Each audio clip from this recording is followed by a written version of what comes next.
Unless we'd be using ES6 and newer syntax right from the get-go. So I will show you a new trick that was in ES6 that was kind of life-changing. Template strings. So strings are denoted with quotation marks, single or double. Template strings are marked with backticks. That's the same key as the tilde right under escape. And what those do for us, they're just like strings.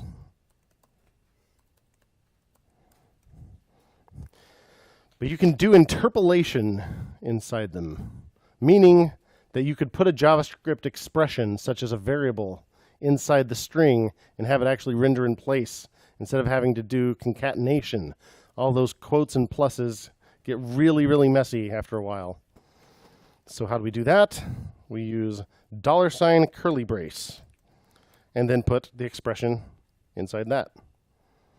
In this case, name.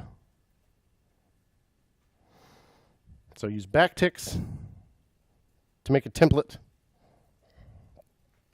$ curly brace to indicate that you want to put a JavaScript expression in it. And then just put the expression, in this case, just a variable. Too easy, can't be real. Brandon, you will. Brandon.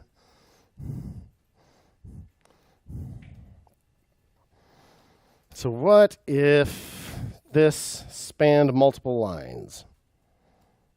Ever tried to put a JavaScript string across multiple lines? Not terribly easy.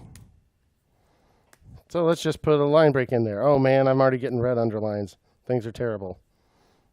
Just to make this nice and readable, I want to do it this way, by golly. Oh yeah, right, so I have to... Let's try it. Explode! Oh man, so much explode. What even happened? I don't know. Something happened. It was bad. Something real bad happened. Uncaught syntax error. Invalid or unexpected token. Index.js line 9. Yep, can't do this. Can't put a line break in the middle of a string like that. Or you have to put backspaces at the end of every line of it, which looks hideous. Makes it really hard to copy and paste and stuff like that.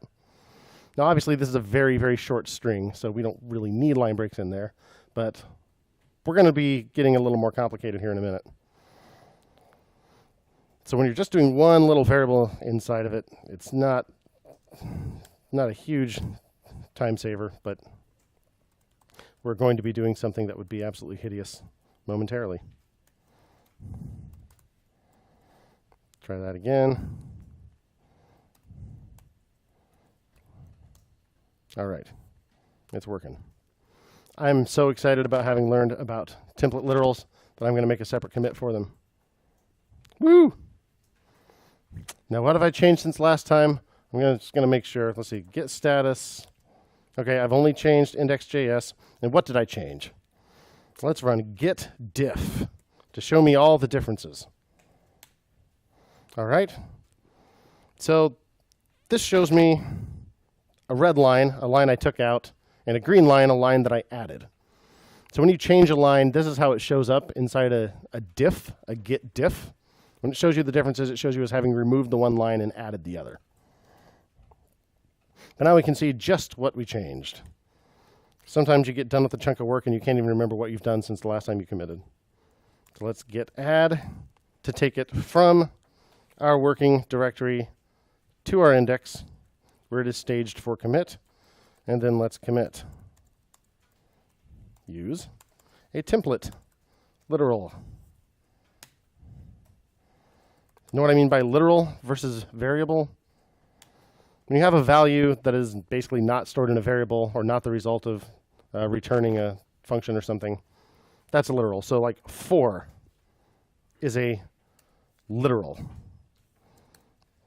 The string foo in quotes is a literal.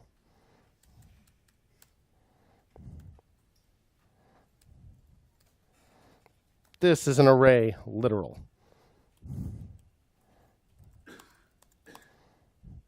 ARR is not a literal. It's a variable. This is a literal on the right side of the equal sign, but it's not a literal after that. It's a variable. So literal is just what you refer to those values that are just kind of bare. And we'll be using the word casually throughout the class, so just wanted to make sure to have a quick definition of that. Very good.